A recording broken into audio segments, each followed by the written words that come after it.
വയനാട് പുനരധിവാസത്തിന് കേന്ദ്ര സർക്കാർ അനുവദിച്ച പലിശയില്ലാ വായ്പ ചെലവഴിക്കാൻ നടപടികളുമായി സർക്കാർ ഒരാഴ്ചക്കകം പദ്ധതികൾ തയ്യാറാക്കാൻ വിവിധ വകുപ്പുകൾക്ക് നിർദ്ദേശം നൽകി.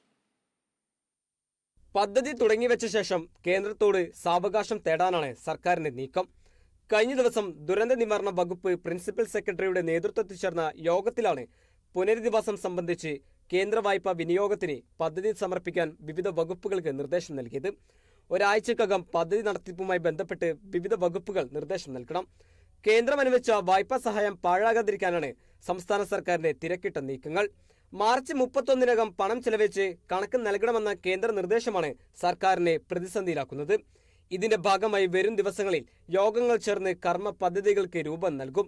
നടപടി പ്രക്രിയകൾ വേഗത്തിൽ പൂർത്തീകരിച്ച് ഭരണാനുമതി നൽകി പരമാവധി പണം ചെലവഴിച്ചെന്ന് ഉറപ്പുവരുത്താനുള്ള നടപടികൾ സംസ്ഥാന സർക്കാർ സ്വീകരിക്കും. സംസ്ഥാനങ്ങൾക്ക് മൂലധന നിക്ഷേപങ്ങളായി അനുവദിക്കുന്ന വായ്പയാണ് കേന്ദ്ര സർക്കാർ വയനാട് പുനരധിവാസത്തിന് അനുവദിച്ചത്. Kerala vision news, Thiruvananthapuram.